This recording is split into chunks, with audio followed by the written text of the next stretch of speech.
할렐루야. 오늘 주일 일부 예배 나오신 여러분 환영하고 축복합니다. 오늘도 주님께서 귀하고 복된 자리를 불러주셨는데 오늘도 큰 은혜를 예비하신 줄 믿습니다. 오늘 한 목소리로 함께 주님의 이름을 크게 세 번 부르고 기도한 후에 함께 찬양 드리겠습니다. 주여 주여 주여. 오 할렐루야. 살아계신 하나님 아버지 감사합니다. 오늘도 복되고 거룩한 주일 주님의 전에 나와 주님을 예배하며 주님을 찬양하며 주님께 나아갈 수 있도록 보좌 앞으로 나아갈 수 있도록 은혜를 주심에 감사합니다. 하나님 아버지, 오늘도 주님의 은혜와 긍휼이 아니고는 설 수 없는 저희들인데 오늘도 하나님 큰 주님의 품에 안에 넓고 광대하신 주의 품에 하나님 저희들을 품어주시고 주의 보혈의 능력으로 정결케 하시고 성령으로 기름 부어주셔서 하나님의 세상을 이길 힘과 능력과 지혜와 권능을 부여받는 놀라운 의 시간 될 수 있도록 주님 도와주시옵소서. 살아계신 하나님의 임재로 말미암아 하나님 저희들의 심령 회복되고 하나님 아버지 삶의 문제들이 해결되는 놀라운 은혜의 시간 될 수 있도록 주님 역사하여 주시옵소서. 우리 말씀을 증거하시는 최원상 목사님에게 성령으로 충만케 하여 주시옵시고 능력으로 기름 부어주셔서 오늘 복된 예배 가운데 주의 능력의 복음의 말씀이 온 죄를 맺을 수 있도록 주님 함께 하여 주시옵소서. 주님 감사하고 감사합니다. 모든 상황 가운데 찬양받게 합당하신 주님만을 찬양하며 예배하는 귀하고 복된 시간 될 수 있도록 은혜 부어 주시옵소서. 예수님 이름으로 감사하며 기도드렸습니다. 아멘. 우리의 영원한 생명 되시고 기업이 되시는 주님을 찬양하기 원합니다. 나의 영원하신 기업 생명보다 귀하다. 나의 갈 길 다가도록 나와 동행하소서. 주께로 가까이 주께로 가오니 나의 갈 길 다가도록 나와 동행하소서. 세상 복이 아니람과 모든 명예 버리고 험한 길을 가는 동안 나와 동행하소서. 주께로 가까이 주께로 가오니 나의 갈 길 다가도록 나와 동행하소서. 어두운 돌착 지나가며 험한 바다 건너서 천국 문에 이르도록 나와 동행하소서. 주께로 가까이 주께로 가오니 나의 갈 길 다가도록 나와도 주께로 가까이 주께로 가오니 주께로 가까이 주께로 가오니 나의 갈 길 다가도록 나와 동행하소서. 아멘. 우리 빛 가운데 인도하신 주님을 찬양합니다. 대산을 넘어 왕복에 가도 빛 가운데로 걸어가며 주께서 항상 지키시기로 약속한 말씀 변치 않네. 하늘의 영광 나의 맘속에 차고도 넘쳐 할렐루야를 힘차게 불러 영원히 주를 찬양하리. 캄캄한 밤에 다닐지라도 주께서 나의 길 되시고 나의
하늘의 영광, 하늘의 영광, 나의 맘속에 차고도 넘쳐 할렐루야를 힘차게 불러 영원히 주를 찬양하리. 하늘의 영광, 하늘의 영광, 하늘의 영광, 나의 맘속에 차고도 넘쳐 할렐루야를 힘차게 불러 영원히 주를 찬양하리. 아멘. 신앙 고백 드리심으로 7월 첫째 주 주일 일부 예배를 하나님께 올려드리겠습니다. 전능하사 천지를 만드신 하나님 아버지를 내가 믿사오며 그 외아들 우리 주 예수 그리스도를 믿사오니 이는 성령으로 잉태하사 동정녀 마리아에게 나시고 본디오 빌라도에게 고난을 받으사 십자가에 못 박혀 죽으시고 장사한 지 사흘 만에 죽은 자 가운데서 다시 살아나시며 하늘에 오르사 전능하신 하나님 우편에 앉아 계시다가 저리로서 산 자와 죽은 자를 심판하러 오시리라. 성령을 믿사오며 거룩한 교회와 성도가 서로 교통하는 것과 죄를 사하여 주시는 것과 몸이 다시 사는 것과 영원히 사는 것을 믿사옵나이다. 아멘. 은혜 받으신 하나님의 말씀은 신명기 8장 1절로 6절까지의 말씀입니다. 신명기 8장 1절로 6절 말씀을 서로 교독합니다. 제가 1절 읽겠습니다. 내가 오늘 명하는 모든 명령을 너희는 지켜 행하라. 그리하면 너희가 살고 번성하고 여호와께서 너희의 조상들에게 맹세하신 땅에 들어가서 그것을 차지하리라.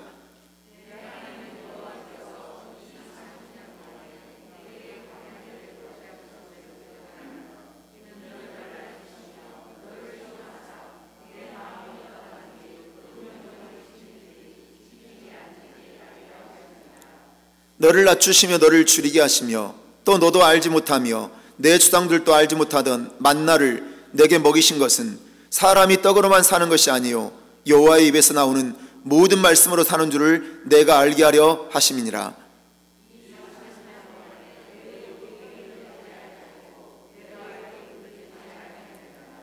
너는 사람이 그 아들을 징계함 같이 내 하나님 여호와께서 너를 징계하시는 줄 마음에 생각하고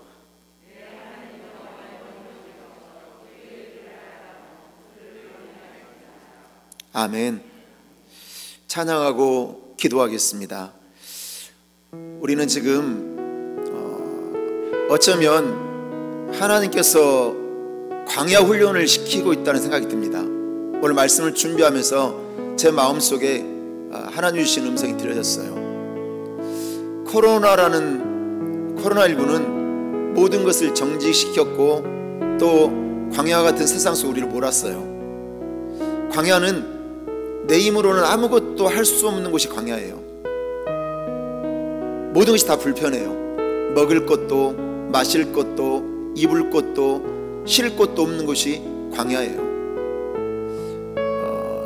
하나님은 이스라엘 백성들에게 광야를 허락하신 것은 철저히 마음을 낮추시고 하나님을 사랑하는 마음이 있는지 없는지 시험하시고 순종하게 하시고 겸손하게 하셔서 이스라엘 백성들이 하나님 없이는 살 수 없습니다, 이런 고백을 하게 만들었던 장소가 광야 40년이었어요. 저희들도 지금 코로나19 속에서 철저한 영적 훈련을 받고 있습니다. 이때가 우리는 영적으로 성장해야 되고 영적으로 성숙해야 되고 또 믿음으로 온전히 지켜내서 우리가 정말 지금 세상을 떠나도 천국 갈 수 있다는 그런 확신 있는 믿음 가운데 설 수 있어야 된다고 생각합니다. 하나님은 좋으신 하나님이세요. 어디 있든지 우리를 안전하게 지켜주시는 분이시고 또 우리를 돌봐주시는 분이시고 우리의 삶을 전체를 책임지시고 인도하시는 분이십니다.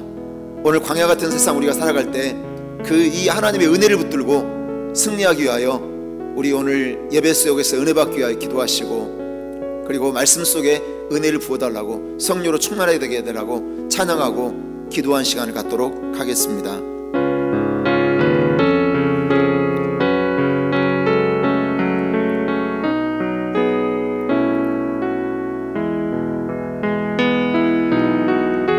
참 좋으신 주님, 귀하신 나의 주,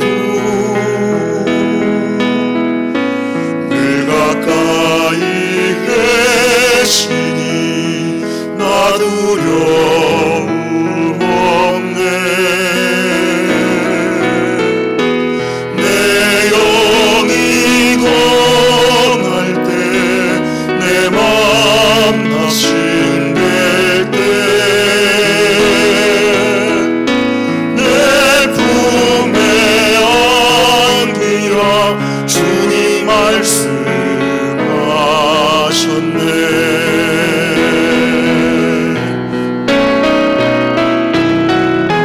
막연한 뜻에서 주만을 지하며 주의 인도하심 날 감동케 하시며, 주의 사랑 안에서 살게 하소서. 주만을 시하리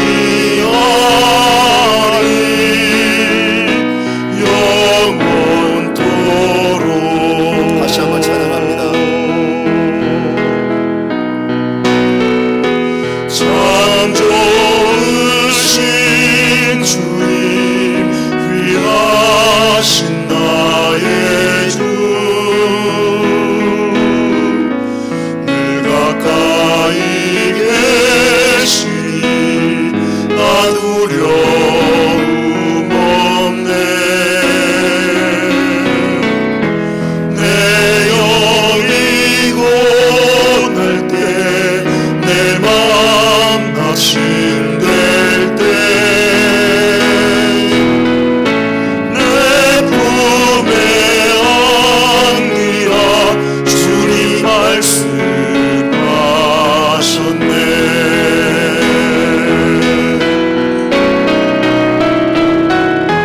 광야라 뜻에서 주만을 지하며 주의 인도하심 날 감동케 하시며, 주의 사랑 안에서 살게 하소서. 주만을 시하리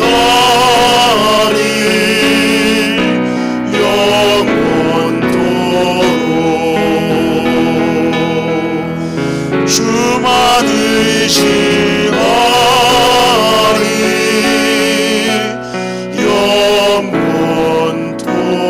영원토록. 주여, 삼차하고 간절히 기도하겠습니다. 주여, 주여, 주여.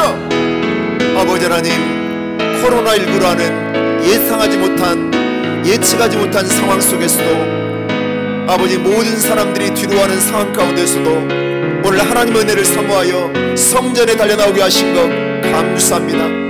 오늘 믿음으로 산제사드리고 원합니다. 신령과 진정으로 예배드리고 원합니다. 내 마음과 사랑을 담아 아버지 주님을 찾고 아버지 부르짖사오니 주여 오늘 한 사람 한 사람 만나 주시옵소서. 하나님은 우리의 안전을 지키고 계시는 것을 믿습니다. 우리를 보호하고 계시는 것을 믿습니다. 좋으신 하나님께서 아버지 하나님 순간순간을 인도하고 계시는 것을 믿습니다. 오늘 그 주님 앞에 주님 없이는 살 수 없다는 이 믿음의 고백을 가지고 나의 힘이 되신 여호와여 내가 주를 사랑하나이다, 이 믿음의 고백 가지고 주 앞에 달려나와 예배드리는 성도들 한 사람 한 사람 만나주시고 복을 내려주옵소서. 심령마다 기쁨으로 채워주시옵소서. 평강으로 넘쳐나게 해주시옵소서. 감사가 가득하게 해주시옵소서. 절대 믿음을 가지고 하나님을 바라볼 때 인생의 광야를 다 지나가게 해주시옵소서. 우리에게는 광야가, 질병이라는 광야가 있습니다. 아버지, 자녀라는 광야가 있습니다. 아버지, 미래라는 광야가 있습니다. 현재 비즈니스라는 광야가 있습니다. 어떤 광야를 만나든지 오늘 좋으신 하나님의 은혜를 통하여, 생수를 공급하신 하나님의 은혜를 통하여 모든 것을 공급받는 복된 역사가 있게 하여 주시옵소서. 오늘 말씀을 붙들기 원합니다. 말씀 앞에 순종하기 원합니다. 오직 성령의 충만함을 덧입기 원합니다. 믿음으로 담대지기 원합니다. 오늘 믿음으로 굳게 설 때 두려움을 다 물리치게 도와주시고, 내 삶을 십자가 밑에 내려놓고 맡길 때 아버지, 모든 수고한 무거님에서 해방받게 도와주시고, 그 모든 수고한 무거님들이 가벼워지게 도와주시고, 묶인 것들이 풀어지고 다쳤던 것들이 열려지고 하나님 주신 은혜로 모든 것이 변화되는 역사가 임하게 해주시옵소서. 오늘 말씀을 통하여 깨닫는 은혜가 임하게 하시고, 말씀을 통하여 성장하고 성숙되어지는 역사가 있게 도와주시고, 오늘 하나님의 마음을 아는 시간 되게 도와주시고, 아버지, 주님 뜻대로 살기를 결단하는 복된 예배 시간 되게 해주시옵소서. 우리가 성령의 충만을 받지 않고는 세상을 이길 수 없습니다. 환경을 이길 수 없습니다. 아버지, 마귀를 이길 수 없습니다. 삶의 문제를 이길 수 없습니다. 오직 성령 충만함 받게 해주시고, 믿음으로 뜨거워지고 믿음으로 깊어져서 하나님의 은혜를 온전히 누리는 한 사람 한 사람 다 되게 하여 주시옵소서. 오늘 우리 예배를 기뻐 받아 주시옵소서. 예수의 이름으로 기도하고 간구하옵나이다. 아멘. 할렐루야. 저는 이 시간 신명기 8장 1절로 6절 말씀을 가지고 광야를 지나게 하시는 이유, 이런 제목으로 함께 은혜를 나누겠습니다. 이진희 목사님이 쓰신 광야를 읽다는 책이 있습니다. 이진희 목사님은 세계의 각 나라에 있는 광야를 찾아가서 탐방을 합니다. 그리고 광야에 대해서 연구를 하기 시작했습니다. 그리고 거기에서 얻은 경험들을 책으로 펴냈어요. 광야에는 14가지의 어떤 키워드가 있대요. 광야에 꼭 있어야 되는 것들, 나침반, 오아시스, 물, 낙타, 뭐 여러 가지들이 있어요. 그런데 그 광야를 연구해서 책을 냈어요. 우리가 살고 있는 인생은, 이 세상은 인생을 산으로 비유합니다. 정상에 가장 먼저 오르는 사람이 성공한 사람이고, 그래서 내가 성공한 사람이 되고 싶어서 정상에 빨리 오르고 싶어하고 더 높이 오르기 위해서 애쓰고 힘쓴다고 합니다. 그런데 성경은 인생을 광야로 비유하고 있습니다. 성경은 정상을 오르는 방법을 가르쳐주는 게 아니라 어떻게 하면 가나안을 무사히 통과해서 우리가 천국까지 갈 수 있는 것인가, 그것을 가르쳐주는 것이 성경입니다. 성경이 말하는 성공은 산을 정복하는 게 아니에요. 광야를 잘 통과해서 천국까지 이루는 것입니다. 그래서 인생은요, 산을 오르는 것보다 광야를 지나는 것에 더 닮아있다고 할 수가 있습니다. 산은 목표물이 보여요. 정상이 눈에 보여집니다. 근데 사막은, 광야는 눈에 안 보여요. 끝이 없어요. 어디로 가야 할지를 알 수 못하는 거예요. 산은 어떻게 올라가야 될지 길이 있다고 합니다. 또 얼마면 올라갈 수 있는지 시간을 예측할 수가 있대요. 근데 광야에는 길이 없습니다. 사막에는 길이 없어요. 어떻게 통과해야 될지, 얼마나 걸릴지도 알 수가 없습니다. 산을 올라갈 때는 지도가 있습니다. 그런데 사막에서는 지도가 아무 소용이 없대요. 지도가. 산은 변하지 않고 늘 그대로 있습니다. 그런데 사막은 어제 있었던 모래 언덕이 오늘 가면 없어요. 그런데 없는 모래 언덕이 또 여기에 생겨 있어요. 산을 오르는 사람은 자신감이 있다고 합니다. 그러나 사막을 지나는 사람은 자신의 무능력을 절감하게 된다고 합니다. 산을 올라갈 때는 올라가다가 너무 힘들어요. 그러면 중도에 포기하고 내려오면 돼요. 그런데 사막은요, 중도에 포기하면 안 돼요. 그냥 더 깊숙이 들어가서 결국 목적지에 도달하는 것이 사막이라고 합니다.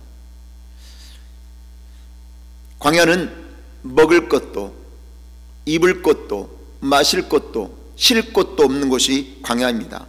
근데 저와 여러분 인생을 살아가다 보면 광야를 한 번씩은 다 만나게 됩니다.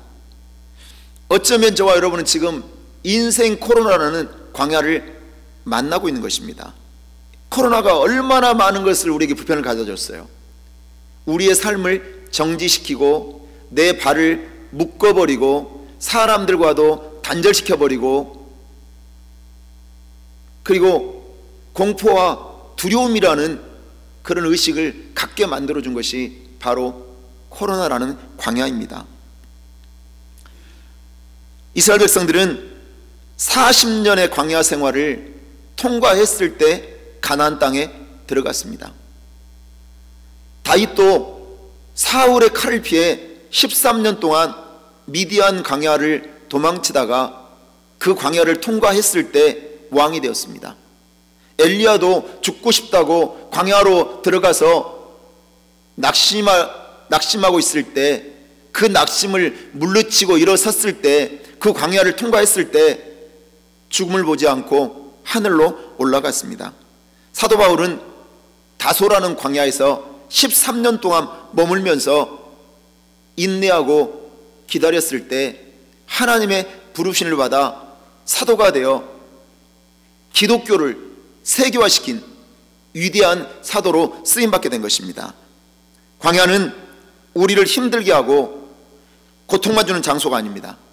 광야를 통과해야 가나안에 들어갈 수가 있는 것입니다. 그래서 광야는 하나님의 사람으로 하나님의 뜻대로 살도록 우리를 만드시는 훈련 장소가 바로 광야입니다. 모양은 다르지만 저와 여러분도 광야가 있습니다. 학업이라는 광야, 직장이라는 광야, 사업이라는 광야, 자녀라는 광야, 건강이라는 광야가 우리에게 놓여 있어요. 이거를 어려움 당할 때 지나가고 통과해야 돼요. 우리는 광야를 속히 지나가기 원해요. 그런데 그 누구도 시간과 방향은 예측할 수 없는 곳이 광야입니다. 신명기 8장 2절 말씀 보면, 내 하나님 여호와께서 이 40년 동안에 내게 광야길을 걷게 하신 것을 기억하라. 이는 너를 낮추시며 너를 시험하사 내 마음이 어떠한지 그 명령을 지키는지 지키지 않는지 알려 하심이라. 오늘 2절 말씀 보니까 하나님께서 이스라엘 백성들에게 왜 40년의 광야를 지금 지나가게 하시는지 그 목적을 분명히 말씀해 주고 있어요.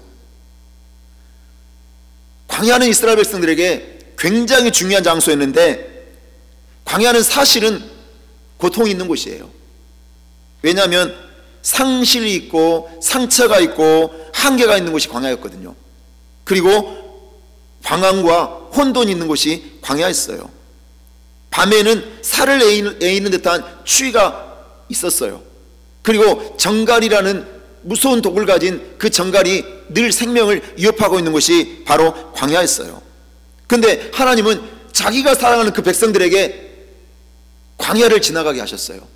그것도 빠른 걸음으로 가면, 부지런히 가면 10일, 늦은 걸음으로 가면 보름, 이 정도면 갈 수 있는 가나안 땅을 무려 40년 동안이나 방황하게 만드셨어요. 지나가게 만드신 거예요. 거기에는 하나님의 목적이 있었다는 거예요. 바로 애굽의 문화와 관습을 광야에서 다 버리게 했어요. 애굽의 신들의 사상을 다 버리게 하고 오직 하나님만 바라보고 오직 하나님만 의지하게 만드는 장소가 바로 광야였어요. 하나님의 은혜 없이는 우리가 살 수 없습니다. 하나님만 붙들게 하는 장소가 바로 광야였습니다. 그래서 저와 여러분도 인생의 광야를 지금 지나고 있는데, 이 광야를 통과해야만이 약속의 땅 가나안, 그리고 천국에 들어갈 수가 있는 것입니다. 자, 하나님께서는 이스라엘 백성들에게 40년 동안 광야를 지나는 훈련을 왜 시키셨을까요? 첫째로 마음을 낮추심으로 하나님의 은혜로 사는 존재임을 훈련시키셨습니다. 2절 말씀 또 보니까 내 하나님 여호와께서 이 40년 동안에 내게 광야길을 걷게 하신 것을 기억하라. 이는 너를 낮추시며 너를 시험하사 내 마음이 어떠한지 그 명령을 지키는지 지키지 않는지 알려 하심이라. 광야로 인도하신 분명한 목적을 말씀해 주세요. 낮추셨대요. 이스라엘 백성들을 마음을 낮추셨대요. 근데 이 하나님이 낮추신 것은 어쩌면 징계한 것처럼 보이지만 징계가 아니에요. 하나님이 낮추신 것은 목적이 있었는데, 예레미야 3장 33절 말씀 보면 주께서 인생으로 고생하게 하시며 근심하게 하심은 본심이 아니시로다. 광야를 지나게 하신 것은 너 한번 당해봐라, 너 한번 고생 한번 해봐라, 너 한번 얼마나 고통스러운지 한번 맛봐라. 하나님이 순종 안 한다고 그렇게 하신 게 아니라는 거예요. 너희들의 힘으로는, 네 자신의 힘으로는 도저히 살아갈 수 없다는 것을 철저히 깨닫게 하고 하나님만 의지하게 만드신 거예요. 여러분, 마음이 낮아진다는 것은 내 힘으로 할 수 없다고 나를 비우는 고백이 있는 것이 바로 마음을 낮추는 거예요. 하나님 앞에 낮아진 자는요, 하나님이 이끄시는 대로 가요. 그래서 하나님이 가라면 가고 오라면 오고 하라면 하고 하지 말라면 하지 않아요. 이스라엘 백성들 가나안 땅에 정탐할 때만 해도 얼마나 마음이 교만했는지 몰라요. 이스라엘 땅 분명히 너희가 그 땅을 차지하리라 하나님이 약속을 주셨어요. 근데 그 약속을 믿지 못하잖아요. 그래서 안악자손을 두려워한 거잖아요. 하나님이 주신다고 했으니까 믿음을 가지고 들어가기만 하면 돼요. 그러면 하나님이 싸워주시는 거예요. 근데 그 믿음이 없으니까 두려워하잖아요. 그래서 스스로 메뚜기가 되어버리고 말았어요. 하나님의 은혜를 잊어버리고 자신들의 힘으로 출애굽했고 자신들의 힘으로 홍해를 건넌 것으로 착각했어요. 이스라엘 백성들은. 그래서 늘 내 힘으로 살려고 했습니다. 내 힘으로 살려고 하는 거, 하나님을 의지하지 않는 거, 그것이 바로 교만이에요. 사람은 언제 낮아집니까? 언제 마음을 낮춥니까? 언제 겸손해집니까? 바로 고난을 만날 때예요. 그리고 광야를 지날 때예요. 이스라엘 백성들이 광야를 지나면서 교만이 깨뜨려지고 마음이 낮아진 겁니다. 그래서 남자는요, 군대 갔다 와야 철이 든대요. 여자는 애를 낳아봐야지 철이 든대요. 그리고 비로소 부모 마음을 안다는 거예요. 왜요? 광야에서, 그 군대에서 상사에게 철저한 훈련을 받잖아요. 그리고 애를 낳는 고통을 느껴봐야, 엄마가 나를 낳을 때도 이렇게 고통스러웠구나, 애를 키울 때, 나를 키울 때도 이런 사랑으로, 이런 마음으로 키우셨구나, 그걸 비로소 알게 된다는 거죠. 여러분, 광야에서 가장 중요한 것은, 광야를 읽다 보니까 이진희 목사님이 물이라고 했어요. 물이 없으면 생명이 위험해져요. 그리고 물이 광야지만 물이 있으면 거기에서는 농사가 가능하고 그리고 가축을 기를 수가 있대요. 그런데 물이 없으면 사막이 되고 마는 거예요. 오늘 예레미야 17장 5절 말씀 보면 여호와께서 이와 같이 말씀하시니라. 무릇 사람을 믿으며 육신으로 그의 힘을 삼고 마음이 여호와에서 떠난 그 사람은 저주를 받을 것이라. 물가는 하나님이 옆에 머무르는 걸 말하는 거예요. 물가는. 그래서 물을 떠나면, 물이 공급되지 않으면 모든 것이 다 말라 비틀어진대요. 말라 비틀어진 상태를 오늘 성경에 보니까 저주라고 표현하고 있어요. 저주. 하나님을 떠나면 말라 비틀어진 인생이 된대요. 왜냐? 물을 공급받지 못하니까. 저주를 받으면 또 어떻게 되느냐? 계속 예레미야 17장 6절 말씀 보니까 그는 사막의 떨기나무 같아서 좋은 일이 오는 것을 보지 못하고 광야 간조한 곳 건건한 땅, 사람이 살지 않는 땅에 살리라. 사막에 떨기나무 같고 좋은 일이 오는 것을 보지 못하고 광야에 간조하고 건건한 사람이 살지 못하는 땅이 된다는 거예요. 그래서 하나님을 떠난 자는 사막화가 되어버린 거예요. 물을 공급받지 못하기 때문에. 왜 이스라엘 백성들이 공급받지 못한 인생이 되었습니까? 내 힘을 의지하고 내 노력으로 살려고 애를 썼기 때문에 그래요. 사람의 마음속에는 하나님이 아니면 절대로 채워주지 못하는 절대 공간이 있대요. 하나님만이 그 공간을 채워야 인간은 만족할 수 있어요. 아무리 돈이 많아도, 아무리 건강하고, 아무리 자녀가 잘 되고, 아무리 부러울 것이 없는 명예와 권세를 갖고 있어도 하나님이 채워야 될 절대 공간이 안 채워지면 인간은 만족할 수 없다고 합니다. 여러분, 원래 이 세상에는요 사막이 없었대요. 그런데 물을 공급받지 못하니까 사막이 된 거예요. 하나님께서 사막을 처음부터 만드신 것이 아니라 원래는 풍요롭고 아름다운 땅이었지만 물을 공급받지 못하니까 결국 사막이 돼버린 거예요. 풀 한 폭이 자랄 수 없는 사막. 사하라 사막은요 원래는 초원이었대요. 저기가 다 풀들로 나무들로 뒤덮인 곳이 사하라 사막이었어요. 근데 왜 사하라 사막이 됐느냐? 물이 공급되지 않으니까 저런 모래 땅이 돼버리고 만 거죠. 원래는 열대 우림 지역이었어요. 물의 공급이 끊어지면 아름다운 땅이 사막이 돼버리는 거예요. 사하라 사막에도 전부 모래만 있는 게 아니에요. 사하라 사막에 오아시스가 있는 곳이 있어요. 물이 있는 곳이죠. 물이 있는 곳에는 나무가 있어요. 물이 있는 곳에는 풀이 있어요. 사막에도 그래서 오아시스가 숨겨져 있는 거예요.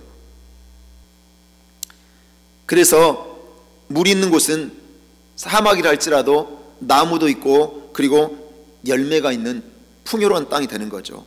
미국에 라스베가스가 있어요.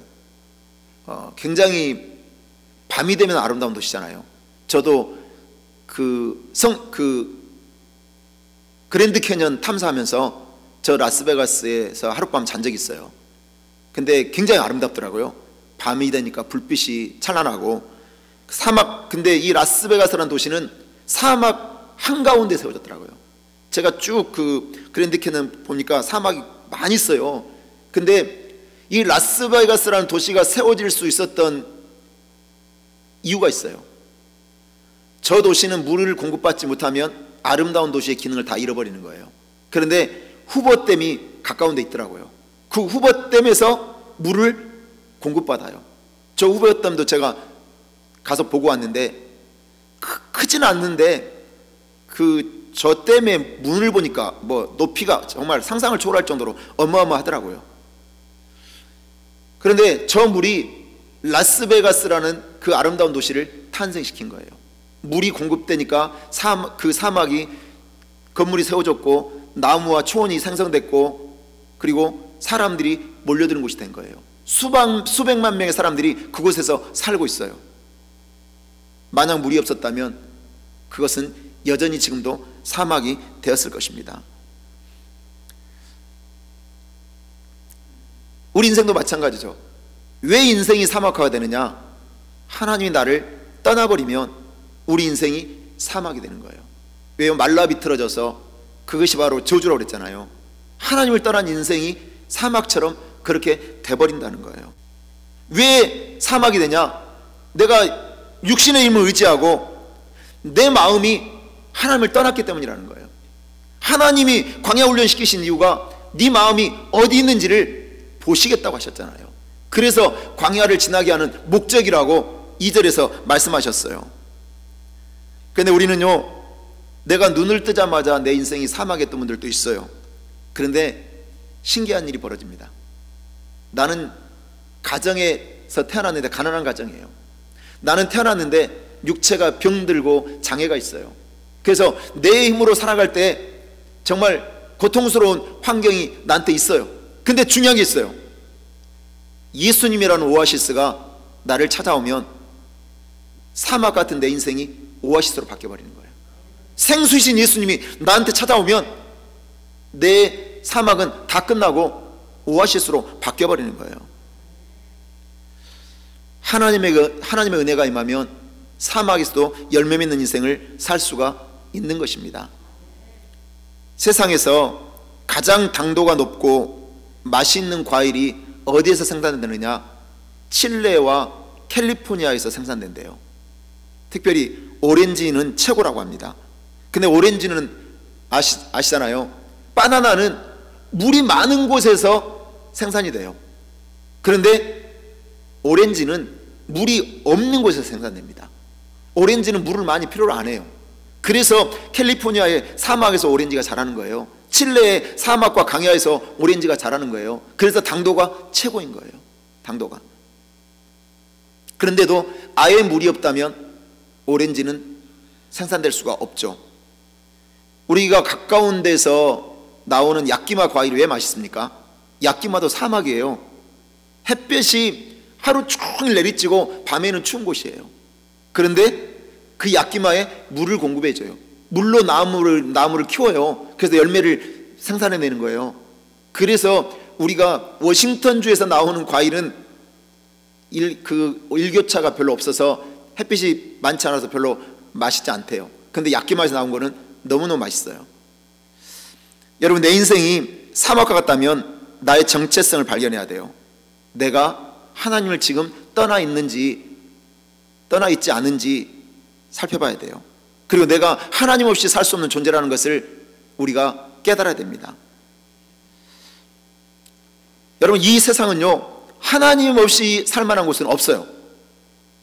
내가 있는 곳이 어떠하든지 하나님이 공급하신 은혜, 생수만 있으면 우리는 살아갈 수가 있어요. 내가 처한 현실이 사막이냐 오아시스냐, 그게 중요한 게 아니에요. 견디느냐 견디지 못하느냐, 그것이 문제예요. 내가 처한 환경이 사막이냐, 이거 중요하지 않습니다. 생수의 근원이신 하나님을 내가 바라보고 그 하나님을 의지하고 있으면 내가 처한 사막은 오아시스가 되는 것을 믿으시기 바랍니다. 이제 저와 여러분은 하나님의 은혜로 광야 훈련을 잘 통과해서 가나안 땅에 들어가는 열매 맺는 인생이 되시기를 주 예수 이름으로 축원합니다. 둘째로, 물질의 가치보다 영적인 가치인 말씀을 추구하도록 훈련시키셨습니다. 인간이 지독하게 추구하는 것이 바로 물질에 대한 욕망이라고 합니다. 하나님보다 물질을 더 사랑하는 것이 인간의 보편적인 모습이에요. 우리가 하나님을 사랑한다고 해요.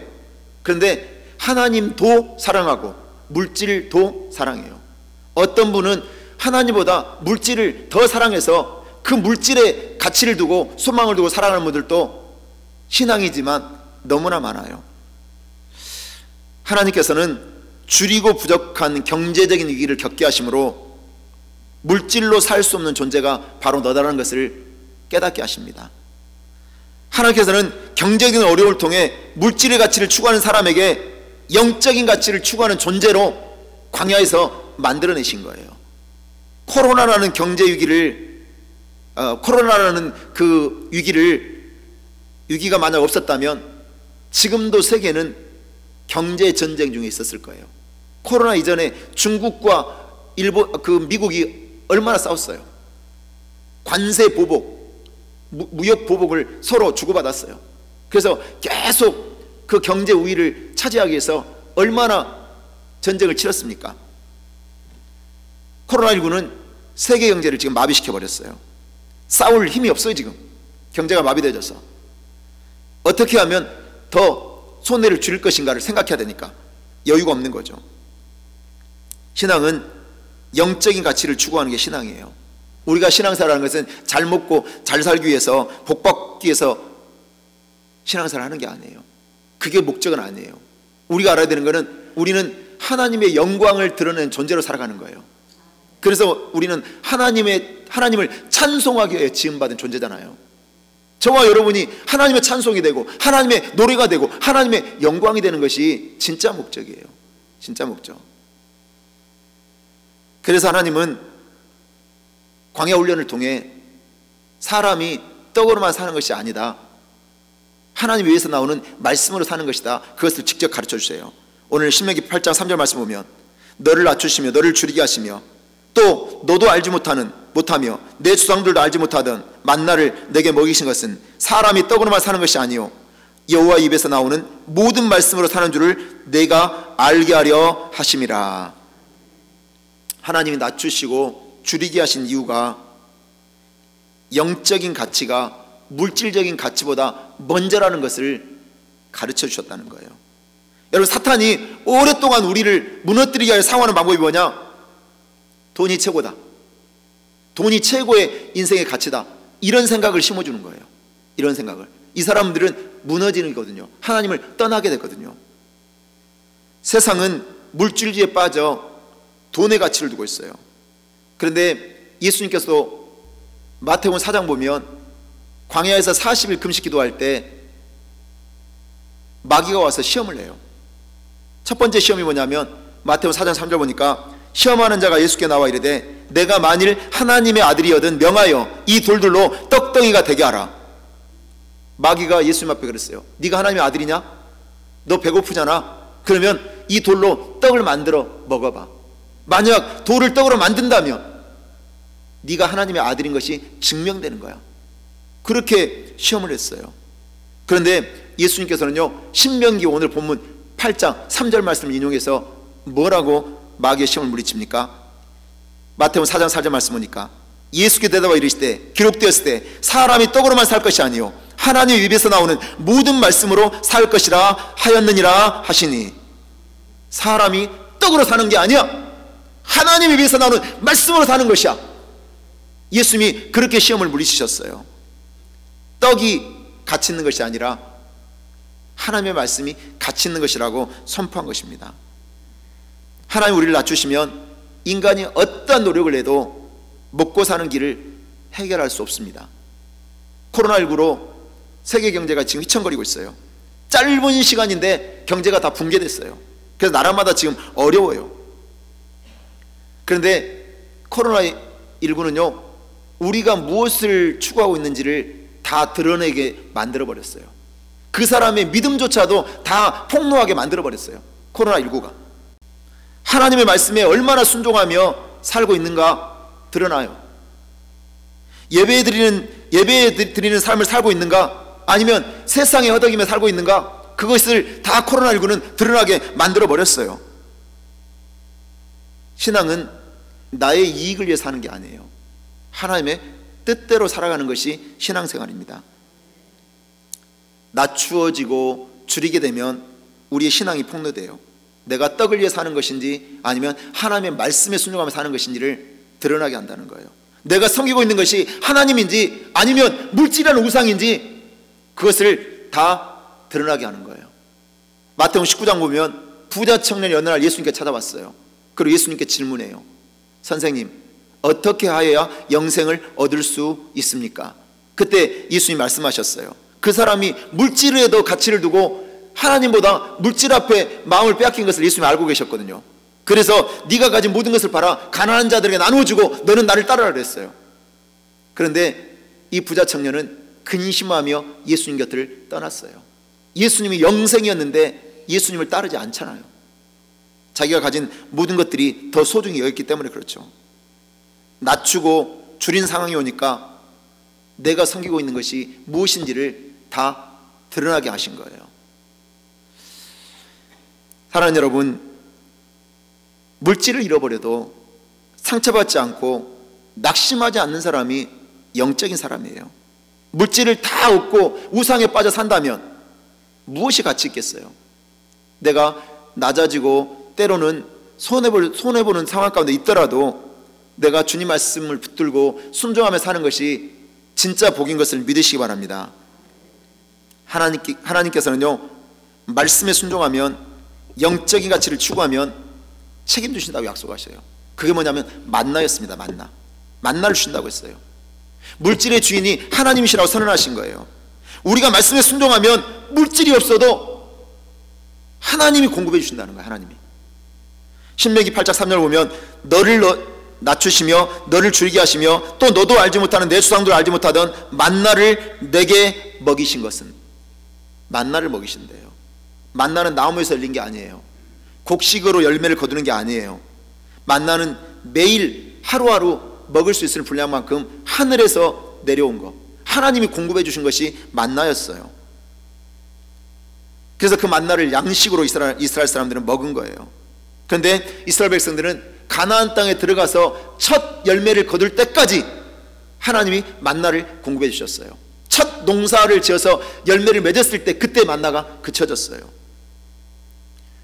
하나님께서는 이스라엘 백성들을 사랑한다고 하셨는데 왜 40년 동안 만나를 주셨을까요? 왜 그것도 매일 먹는다고 생각해 보세요. 주구장창 먹는데 하나님은 그 만나만 주실 수 있는 분은 아니잖아요. 하나님은 한식도 주시고 양식도 주시고 이태리식도 주시고 중국식도 주시고 또 일본식도 다 주시는 분이세요. 다 주실 수 있어요.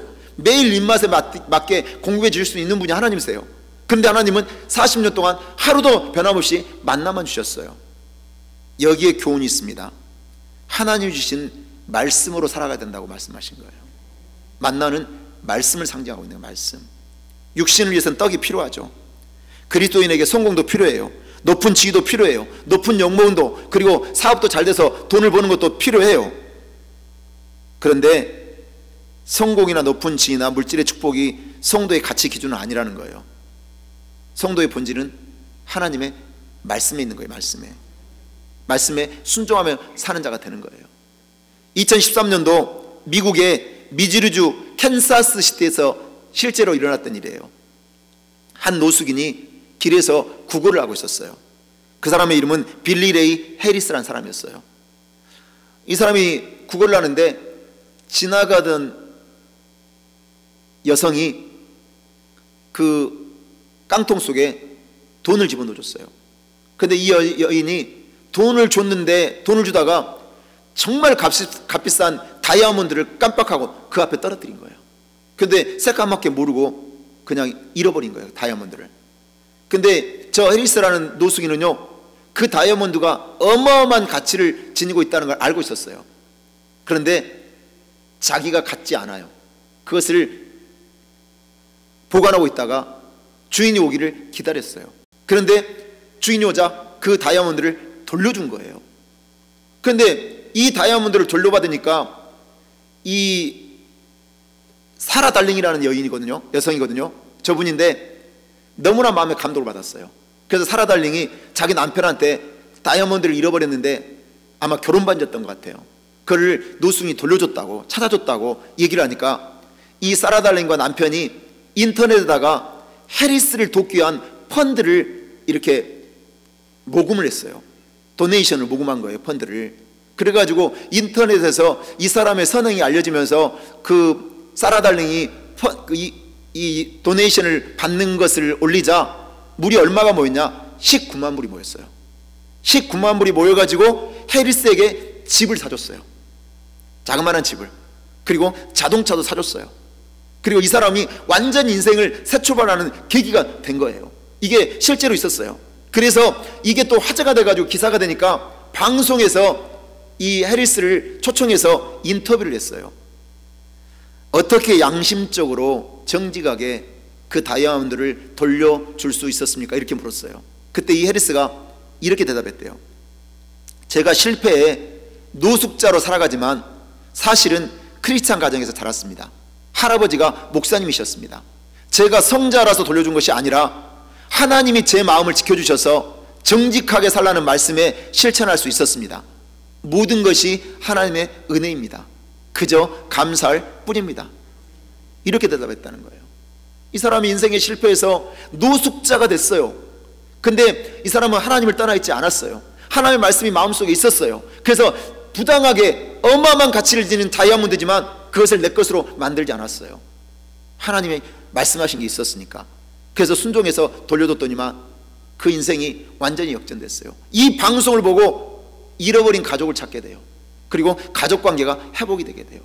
모든 것을 회복시키고 변화되는 놀라운 축복을 받은 사람이 바로 해리스라는 노숙자였어요.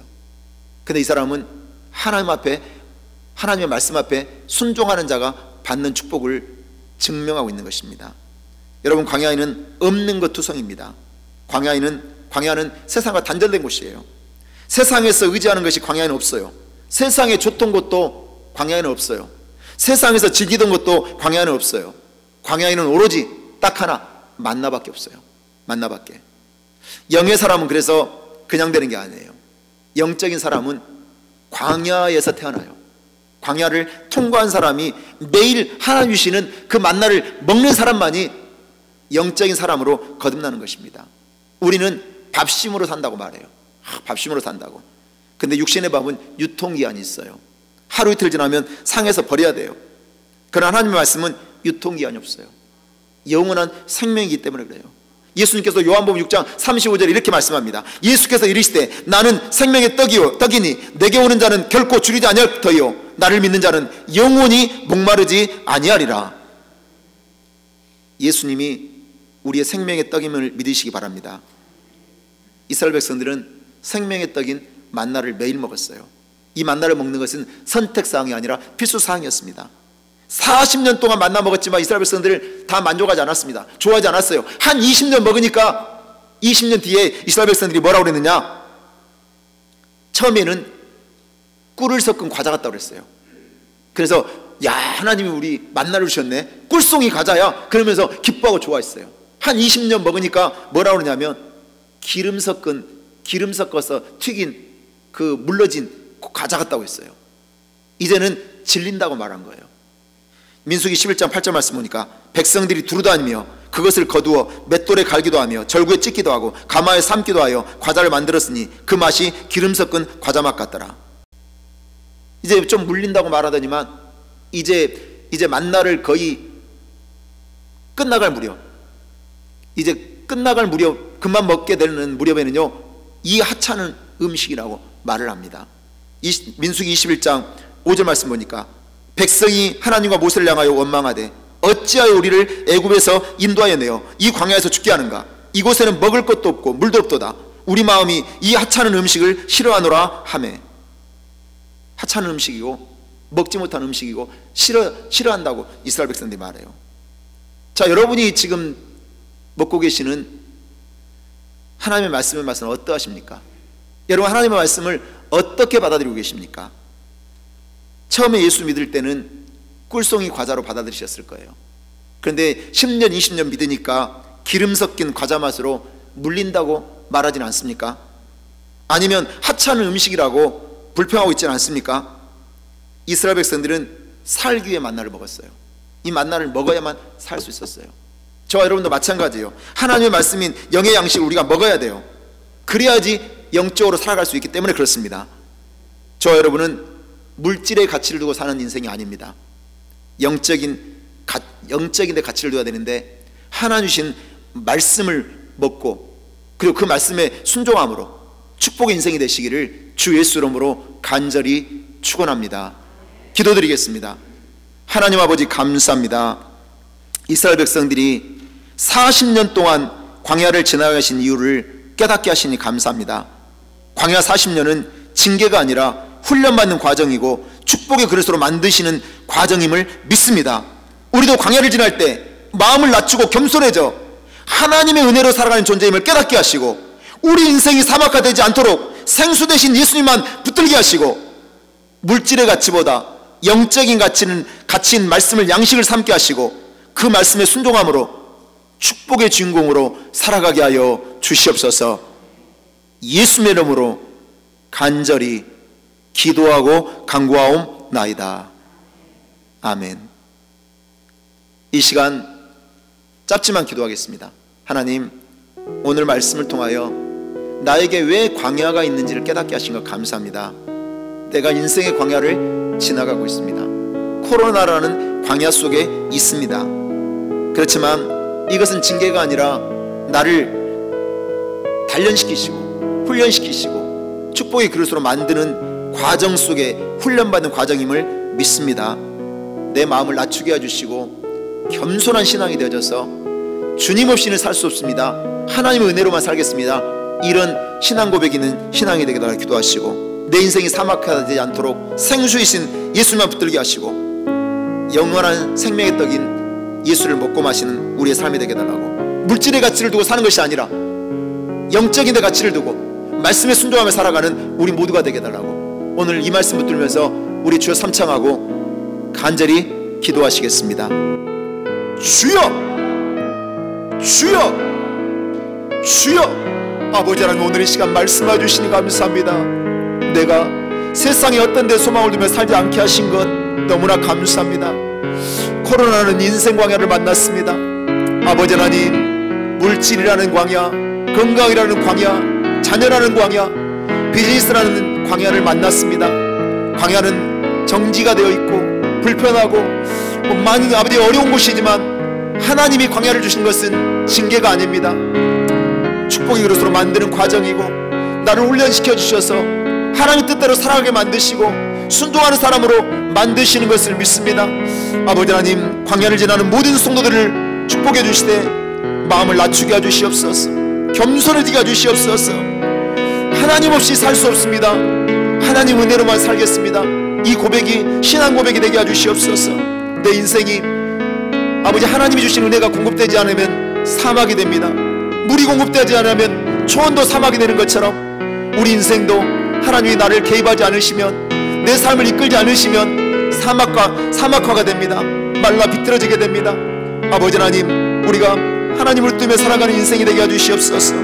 예수만 붙드는 삶이 되게 해주시옵소서. 생수이신 예수님이 우리에게 들어오시면 내 인생의 사막이 오아시스로 바뀌어지는 것을 믿습니다. 우리가 이제 물질의 가치를 두고 사는 것이 아니라 아버지 하나님, 영적인 데 가치를 두고 살아가는 한 사람 한 사람 다 되게 해주시옵소서. 철저히 말씀 앞에 순종하게 하시고 말씀 앞에 순종할 때마다 아름다운 인생의 열매들이 맺어지는 축복 인생이 되게 해주시옵소서. 오늘 인생의 광야를 잘 통과하고 잘 지나가서 마침내 가나안 땅에 들어가게 해주시고 마침내 천국을 수호하는 사람들이 되게 하셔서 하나님께 기쁨이요 영광이 되는 삶을 살게 해주시옵소서. 우리는 하나님의 노래입니다. 우리는 하나님의 찬송입니다. 우리는 하나님의 영광을 드러내는 존재입니다. 내가 살아가는 목적이 무엇인가를 분명히 알고 우리 인생의 목적을 분명히 깨닫고 인생의 광야길을 걸어갈 수 있는 우리의 모든 신앙인들이 될 수 있도록 은혜 내려 주옵소서. 오늘 말씀을 통해 깨달음을 주신 것을 감사합니다. 영적인 변화를 주신 것을 감사합니다. 아버지 하나님, 오직 하나님만 의지하며 좋으신 하나님의 은혜의 손길 아래 축복받는 인생으로 살아갈 수 있도록 복 내려 주옵소서. 생수이신 예수님을 우리가 먹고 마심으로 목마르지 않는 삶을 살 수 있도록 축복해 주시고, 생명의 떡이신 예수를 먹고 마실 때 영적인 가치인 말씀 앞에 소망을 두고 그 말씀에 순종하며 살아갈 때 축복의 인생이 되어지는 우리의 삶이 되게 하여 주시옵소서. 오늘 말씀해 주시니 감사합니다. 깨달음을 주시니 감사합니다. 예수의 이름으로 기도드리옵나이다. 아멘. 감사한 마음으로 준비한 예물을 드리시겠습니다. 예물 드리실 때 이따가 예배 드리실 때 들어오시면서 헌금함에 넣어주시고, 이따가 왼쪽 문으로 나가실 때 헌금함에 넣어주시고 왼쪽 문으로 돌아가시면 되겠습니다. 우리 참 좋으신 주님 1절만 찬양하시겠습니다.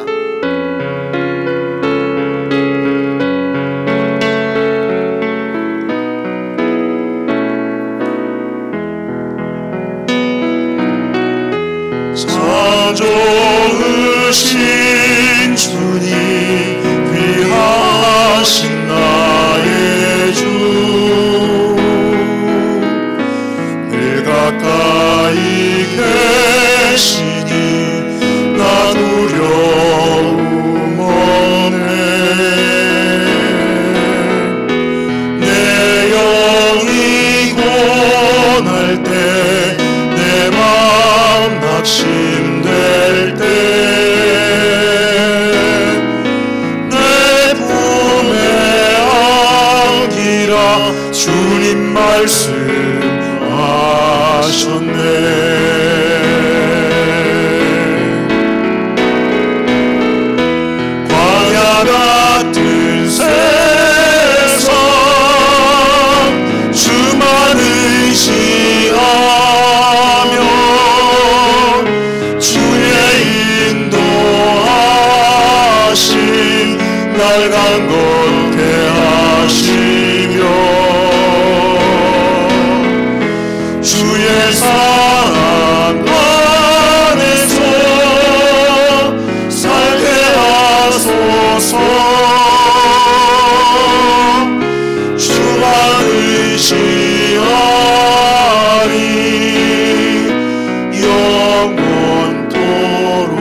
소식을 말씀드리겠습니다. 오늘 일부 예배 나오신 우리 모든 성도님들을 사랑하고 축복하고 감사를 드립니다. 오늘 가정에서 제단 삼아 예배드리는 모든 성도님들도 가정 속에 하나님의 은혜와 평강과 축복이 흘러넘치시기를 축복합니다. 매일 저녁 8시는 코로나19 극복을 위한 기도회, 나라와 민족을 위한 기도회가 있습니다. 가정에서 그리고 어디에서든지 그 시간을 기억하셔서 기도해 주시기 바랍니다. 2020년 고등학교 졸업생들 3부 예배 때 성경 전달식을 갖도록 하겠습니다. 2020년 VBS 여름 성경학교가 화상으로 진행됩니다. 성도님들의 많은 기도와 관심을 부탁드립니다. 드린 예물 하나만 올려드립니다. 하나님 아버지, 오늘 사랑 담아, 믿음 담아, 정성 담아, 감사를 담아 예물을 드립니다. 11조 예물, 감사 예물, 선교 예물, 종자 씨앗 예물, 성전 기둥 예물, 그리고 각종 감사 예물을 올려드리오니 기뻐받아 주옵소서. 이 예물이 쓰여진 곳마다 하나님 나라 확장되게 하시고 구원의 역사가 나타나게 하시고 수많은 생명열매들이 아름답게 맺어지게 하시고 선교적 사명이 감당되지는 복된 물질 되게 하여 주시옵소서. 사랑하는 성도들, 비즈니스에 복 내려주시고 손으로 하는 모든 일에 복 내려주셔서 더 부욕해 되지고 풍성케 되어지게 하시고 하늘의 신라목 땅의 기름복이 가득해 주셔서 가득 채워주셔서 복의 근원으로 축복의 통로로 사용되지는 거룩한 손길 내도록 만복을 더하여 주시옵소서. 예수의 이름으로 간절히 축복하고 기도드립니다. 아멘. 지금은 우리 주 예수 그리스도의 무한하신 은혜와 하나님 아버지의 크고 넓으신 사랑하심과 성령님의 감동감화 내주교통 인도하시는 축복이 오늘 광야를 지나게 하시는 하나님의 뜻을 깨닫고 마음을 낮추고 오직 하나님의 은혜로 살겠습니다, 이 고백이 신앙 고백이 되기를 원하고 생수이신 예수님만 붙들고 물질의 가치보다 영적인 데 가치를 두며 하나님의 말씀 앞에 순종하는 삶을 살아 하나님께 기쁨이 되고 영광이 되는 삶을 살기를 소원하는 사랑하는 성도들의 가정과 사업과 직장과 건강과 자녀 위에 돌아 말걸음 위에 일주일간의 삶 위에 이제부터 영원토록 함께 있을지어다. 아멘.